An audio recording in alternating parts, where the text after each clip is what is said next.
Hello class +1 students. हमारा जो second chapter चल रहा था स्ट्रक्चर ऑफ एटम, उसमें आज हमारा टॉपिक है discovery of proton, study of anode raise. तो यहाँ पर जो प्रोटॉन की डिस्कवरी की, उसमें बहुत सारे साइंटिस्ट का मतलब कंट्रीब्यूशन रहा, लेकिन यहाँ पर जो प्रोटॉन की डिस्कवरी का जो क्रेडिट जाता है वो किसको जाता है? गोल्डस्टीन को जाता है। इसने प्रोटॉन की डिस्कवरी 1886 में की, गोल्डस्टीन ने। ठीक है, अब इसके लिए इसने एक एक्सपेरिमेंट परफॉर्म किया, और एक्सपेरिमेंट के लिए वो ही डिस्चार्ज ट्यूब ली जो इलेक्ट्रॉन की डिस्कवरी के टाइम यूज़ की गई थी। ऐसे ही डिस्चार्ज ट्यूब ली यहाँ पर भी एक्सपेरिमेंट के लिए। और इस डिस्चार्ज ट्यूब में अब की बार जो कैथोड लिया वो कैसा लिया? परफोरेटेड लिया। ठीक है, कैथोड कैसा लिया? परफोरेटेड। ठीक है, इलेक्ट्रॉन की डिस्कवरी के टाइम एनोड परफोरेटेड लिया था, अब कैथोड परफोरेटेड लिया। ठीक है, अब की बार क्या लिया? कैथोड लिया परफोरेटेड। परफोरेटेड का मतलब क्या होता है? जिसमें होल प्रेजेंट हो बीच में, जिसमें से कुछ पास हो सके। ठीक है, परफोरेटेड मीन्स इनमें बीच में होल प्रेजेंट है। ठीक है, और जो गैस ली वो भी लो प्रेशर पर ली। जो डिस्चार्ज ट्यूब के अंदर जो गैस ली वो क्या ली? लो प्रेशर पर ली। देखो, जो इलेक्ट्रॉन की डिस्कवरी के टाइम जो डिस्चार्ज ट्यूब में गैस थी बिल्कुल खाली कर दी थी, वहाँ से बिल्कुल वैक्यूम कर दिया था वहाँ पर।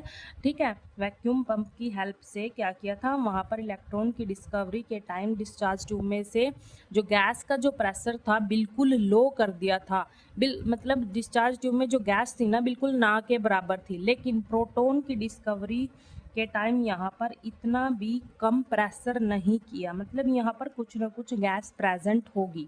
सारी गैस यहाँ से निकाली नहीं है, क्या करा? यहाँ से यहाँ पर कुछ ना कुछ गैस प्रेजेंट होगी, गैस के मॉलिक्यूल्स होंगे कुछ ना कुछ। ठीक है, मतलब लो प्रेशर करा, लेकिन यहाँ पर कुछ ना कुछ गैस प्रेजेंट होगी। ठीक है, और यहाँ पर ये डिस्चार्ज ट्यूब में ग्लास वॉल है, इसको कोट किया गया है जिंक सल्फाइड के साथ, और ये एनोड है, और इन कैथोड और एनोड को हाई वोल्टेज के साथ यहाँ पर कनेक्ट कर दिया गया है। और ये वैक्यूम पंप है। ठीक है, इस वैक्यूम पंप की हेल्प से यहाँ पर गैस का प्रेशर हम कम कर सकते हैं। ठीक है, लेकिन हम इतना कम नहीं करेंगे। प्रोटॉन की डिस्कवरी के टाइम यहाँ पर गोल्डस्टीन ने इतना कम नहीं किया प्रेशर, मतलब यहाँ पर कुछ ना कुछ गैस के मॉलिक्यूल्स थे। ठीक है, अब देखो अब क्या प्रोसीजर स्टार्ट हुआ। देखो, जब हाई वोल्टेज पास कराई बिटवीन इलेक्ट्रोड्स के बीच में, एनोड और कैथोड के बीच में जब हाई वोल्टेज पास कराई तो क्या हुआ? It was found that some rays coming from the side of the anode which pass through the hole in the cathode. तो क्या ऑब्जर्व हुआ कि ये देखा गया कि एनोड की साइड से ना कुछ रेज आ रही हैं, और वो रेज जो कैथोड परफोरेटेड कैथोड में जो ये होल है ना, इनसे पास होती जा रही हैं। ये देखा गया कि यहाँ से ना कुछ रेज आ रही हैं,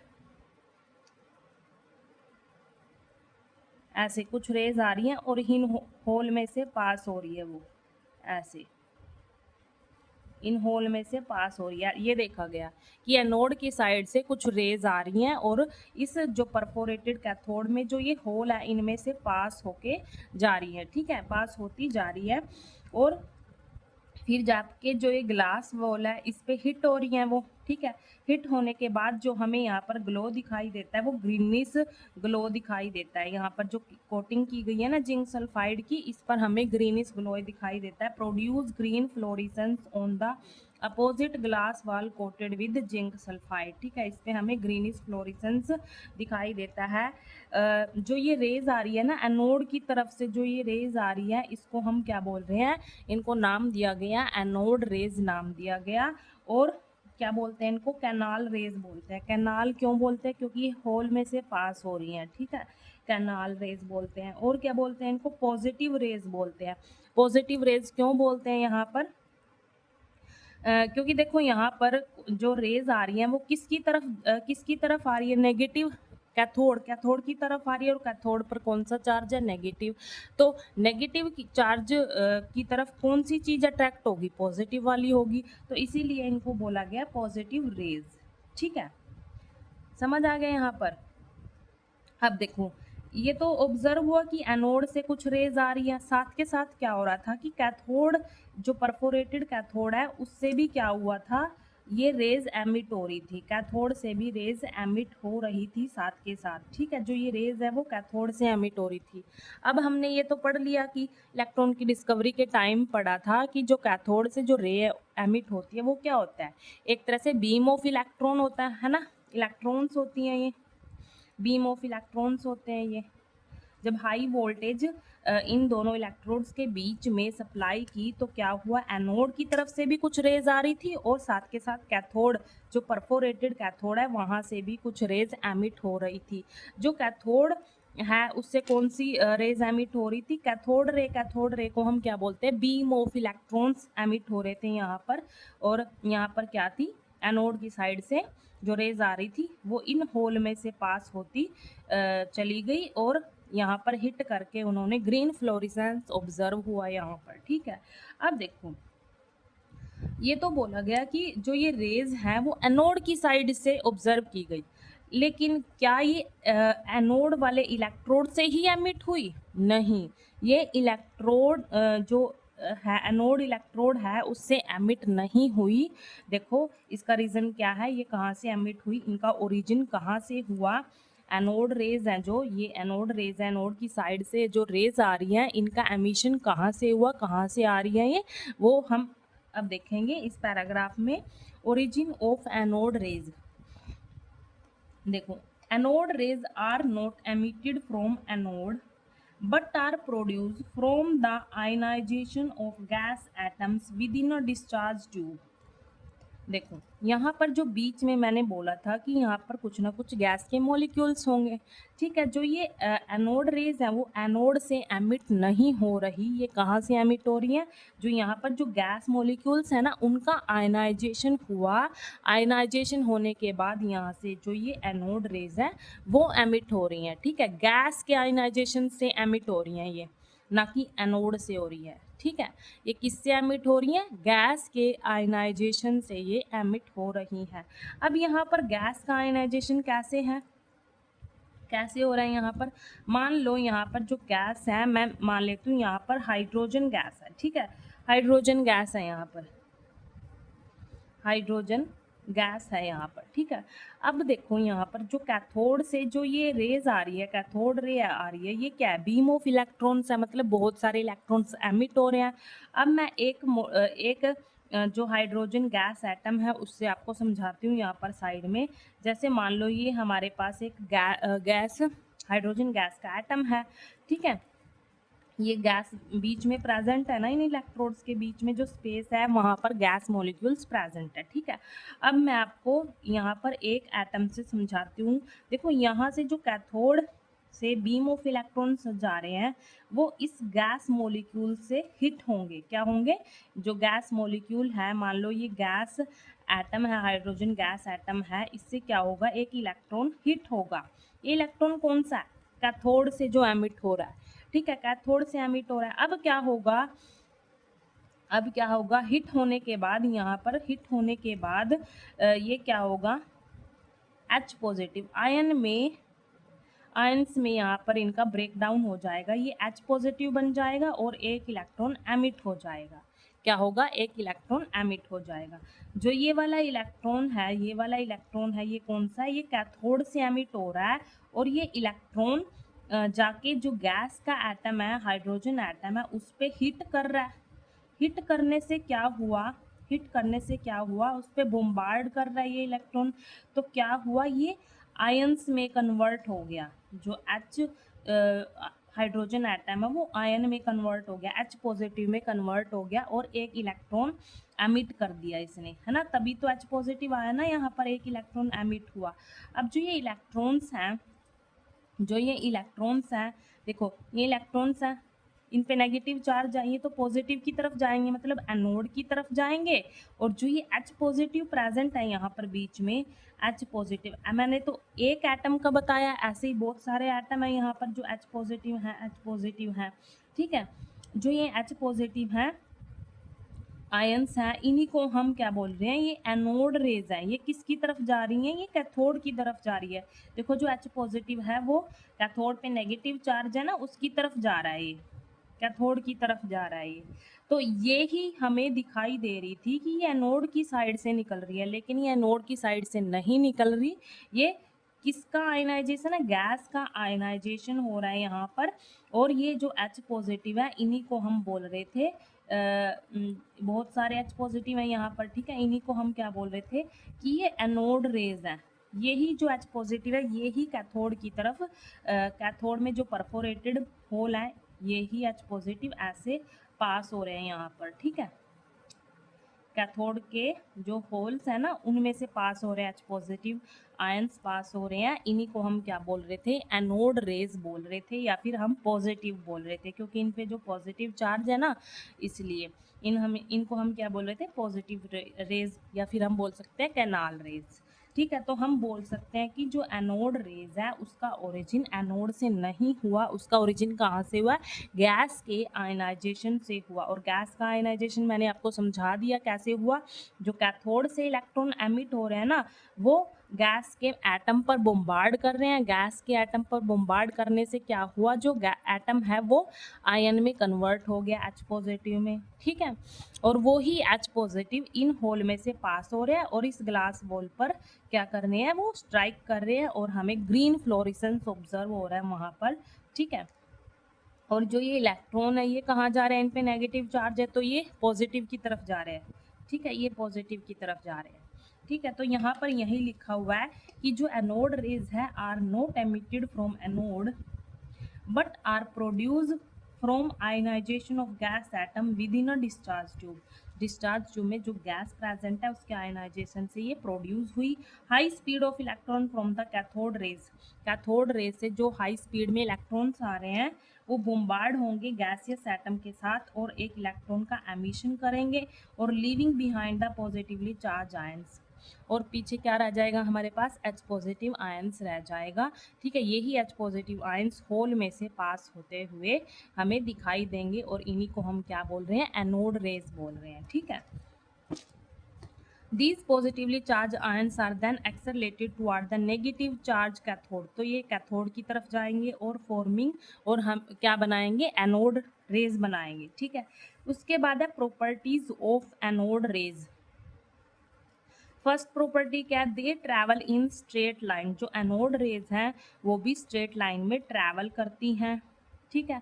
इसका भी वही रीज़न है जो इलेक्ट्रॉन की प्रॉपर्टी में मैंने आपको बताया था कि इनके पाथ में हमने एक ऑब्जेक्ट रख दिया, सॉलिड ऑब्जेक्ट रख दिया, तो क्या हुआ? उससे उसकी शैडो बनी और उस शैडो से हमें क्या पता चला कि ये क्या करते हैं? स्ट्रेट लाइन में ट्रैवल करते हैं। ऐसे ही यहाँ पर सेम रीज़न है एनोड रेज के केस में भी। There speed is much less than that of the cathode rays. और जो एनोड रेज हैं उनकी जो स्पीड है, जो उनकी स्पीड होती है वो कम होती है as compare to cathode rays, ठीक है। ये सब कुछ देखा गया यहाँ पर एक्सपेरिमेंट करके। They are made up of material particles.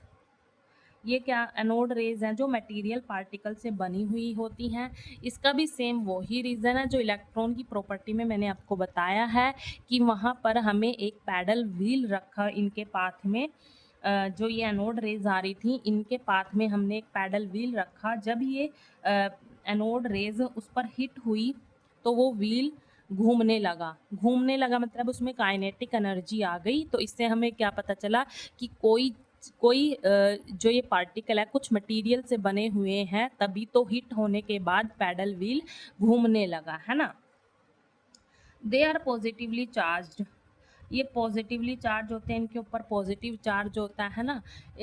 तो इसका भी रीज़न क्या है कि वहाँ पर ना दोनों साइड में क्या कर दिया? इलेक्ट्रिक फील्ड अप्लाई कर दी यहाँ पर, ठीक है। बड़ी बड़ी प्लेट लगा दी यहाँ पर, मान लो पॉजिटिव प्लेट लगा दी और यहाँ पर नेगेटिव प्लेट लगा दी। तो वो क्या हुआ?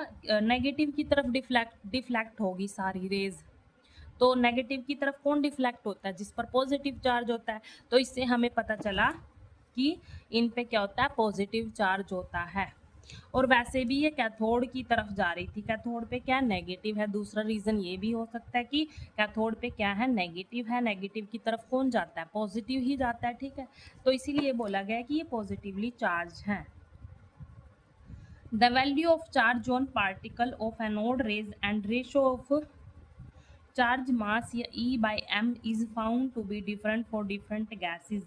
जो ये एनोड रेज के जो पार्टिकल्स थे उनमें जो चार्ज की वैल्यू है और जो चार्ज मास रेशो है वो डिफरेंट गैसेस के लिए डिफरेंट पाया गया है यहाँ पर। ठीक है, ये एक्सपेरिमेंट करके देखा गया कि डिफरेंट गैसेस के लिए डिफरेंट होता है चार्ज की वैल्यू भी, पार्टिकल्स पे जो चार्ज होता है उसकी वैल्यू भी डिफरेंट होती है डिफरेंट गैसेस के लिए, और ई एम की जो रेशो होती है वो भी डिफरेंट होती है। इसका मैं अच्छे से एक्सप्लेन करूँगी आगे फर्दर नेक्स्ट पेज पे कि e by m different different gases के लिए कैसे डिफरेंट होता है।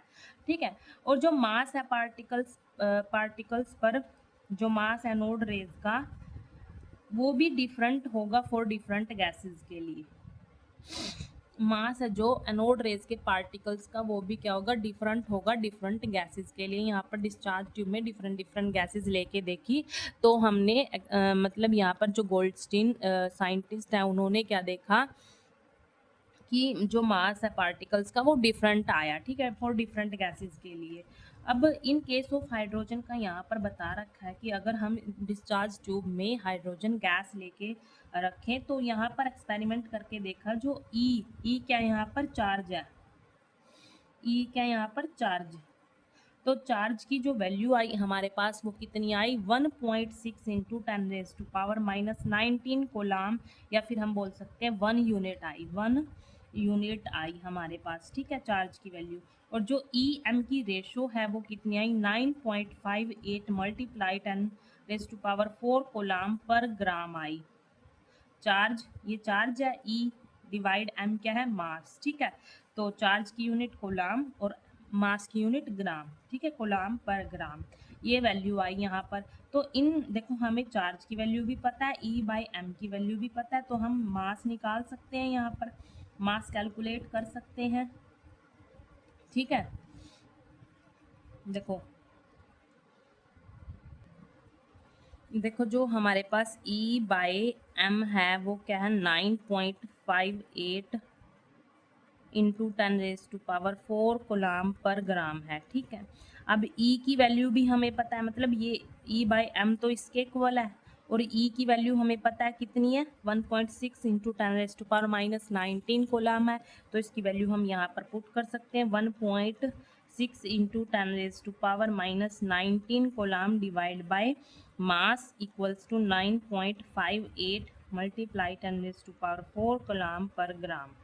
ठीक है, अब यहाँ पर क्रॉस मल्टीप्लाई कर लेते हैं तो हमारे पास जो मास की वैल्यू आएगी वो क्या आएगी 1 देखो यहाँ पर जो मास है इसको इधर लेके जाएं, और जो ये है 9.58 मल्टीप्लाई 10⁻⁴ है, ये डिवाइड में आ जाएगा तो हमारे पास मास की वैल्यू कितनी आएगी 1.67 मल्टीप्लाई 10⁻⁻24 ग्राम आ जाएगी। यहाँ पर कोलाम से कोलाम ये कैंसिल हो जाएगी यूनिट। ठीक है, और ये आ जाएगी हमारे पास, ये क्या है हमारे पास मास आ गया। मास की वैल्यू हमने कैलकुलेट की।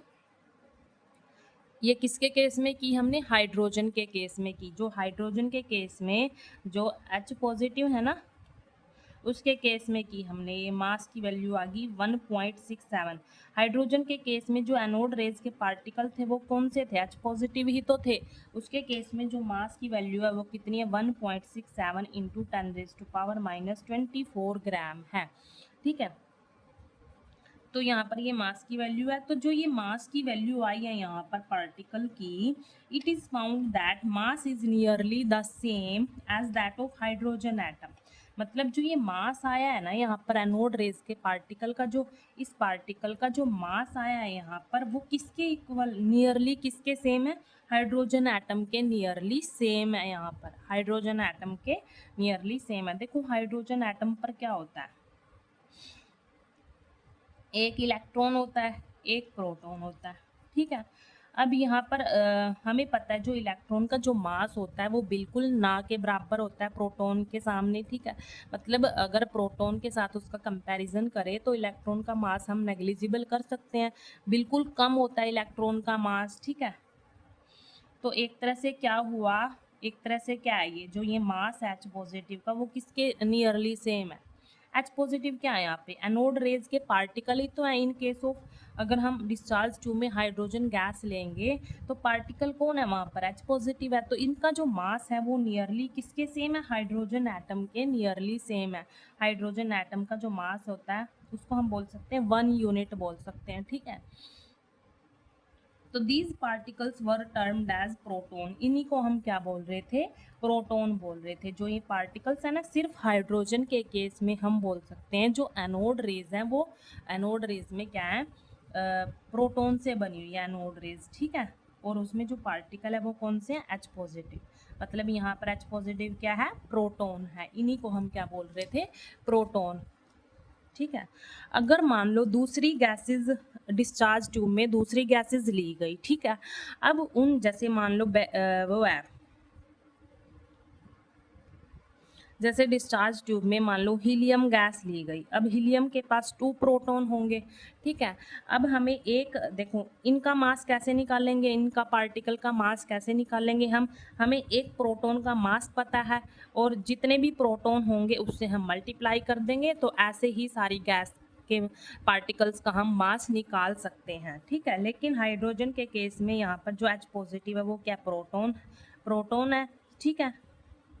यहाँ पर तो यही है, क्योंकि इसका जो मास देखा गया वो किसके नियरली सेम देखा गया, हाइड्रोजन एटम के नियरली सेम देखा गया। तो हमें यहाँ से एक प्रोटॉन का मास पता चल गया। ऐसे ही अगर हम डिस्चार्ज ट्यूब में डिफरेंट डिफरेंट गैसेज लेंगे तो उनका भी हम निकाल सकते हैं। जैसे हीलियम में 2 प्रोटॉन्स हैं तो 2 से हम मल्टीप्लाई कर देंगे एक प्रोटॉन के मास से, तो ऐसे पार्टिकल्स का मास निकल के आ जाएगा, ठीक है। अब हम देखेंगे कि मैंने आपको बताया था जो E/m है वो कैसे डिफरेंट होता है डिफरेंट डिफरेंट गैसेस के लिए, ठीक है, वो देखेंगे। अब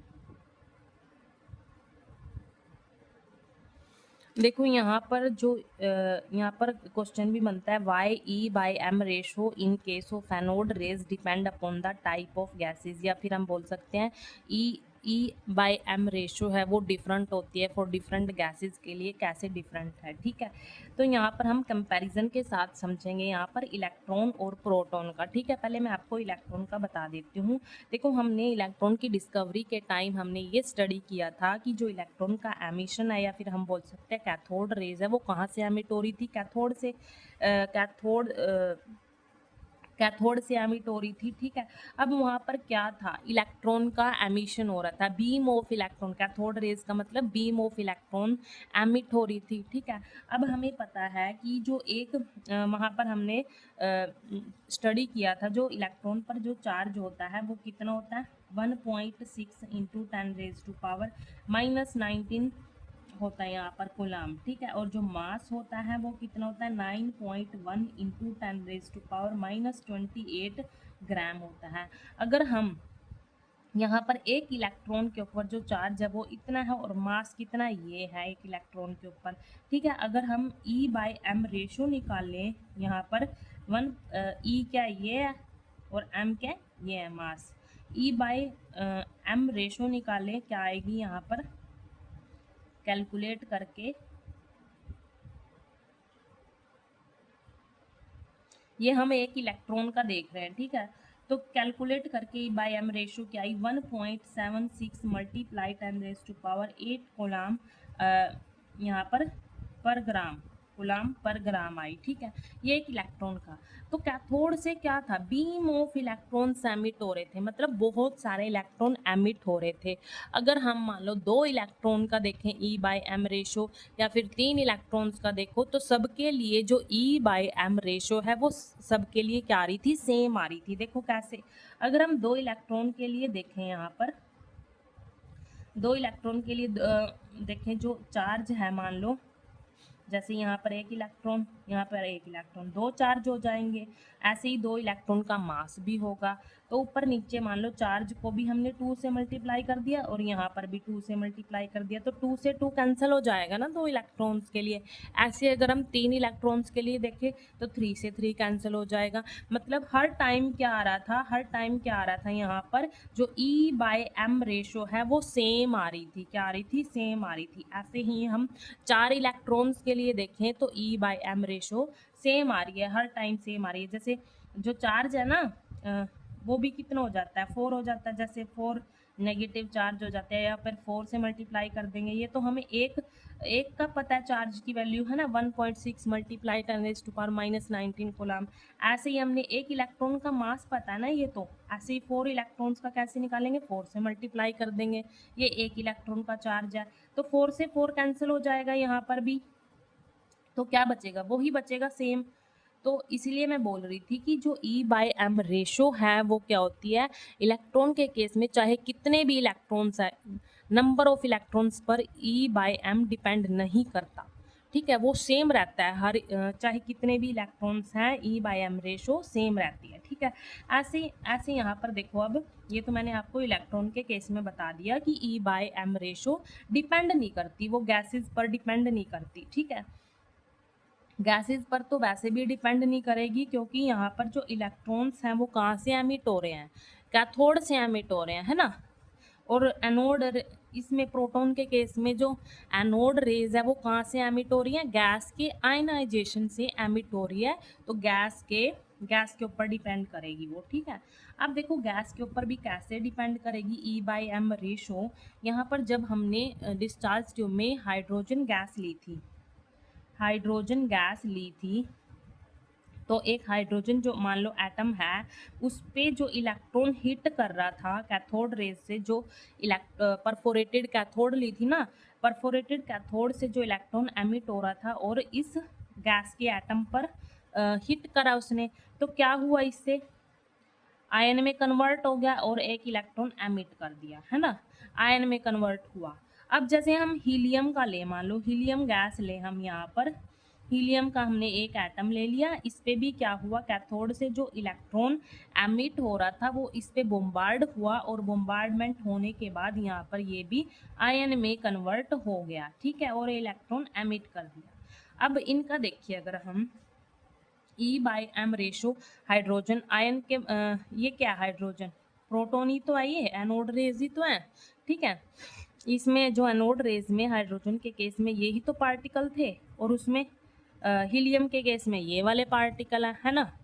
तो E/m रेशो इनका अगर हम देखें तो क्या होगा, देखो H पॉजिटिव के केस में देखो E/m रेशो, इस पे जो चार्ज है वो क्या है, एक ही चार्ज है इस पे, ठीक है, एक ही चार्ज है इस पे, तो 1 आ गया यहाँ पर। और जो इसका मास है वो कितना है, 1 यूनिट है, वो भी क्या है, 1 यूनिट है।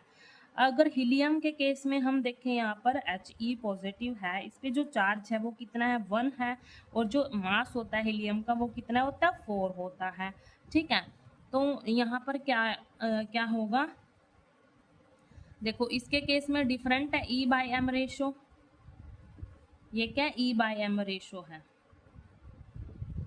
इसके केस में डिफरेंट है, इसके केस में डिफरेंट है, दोनों के केस में क्या होगा, डिफरेंट होगा, मतलब डिफरेंट गैसेस के लिए डिफरेंट होगा E/m ratio in case of proton, या फिर हम बोल सकते हैं एनोड रेज के केस में, ठीक है। E/m रेशो क्या होगा, हर बार डिफरेंट होगा। यहाँ पर एक प्रोटॉन होता है, यहाँ पर 2 प्रोटॉन होता है ना, तो यहाँ पर मास क्या हो गया, इसका 4 हो गया और इसका 1 यूनिट। तो E/m रेशो क्या होगा, हर बार डिफरेंट होगा एनोड रेज के केस में, ठीक है। Thank you.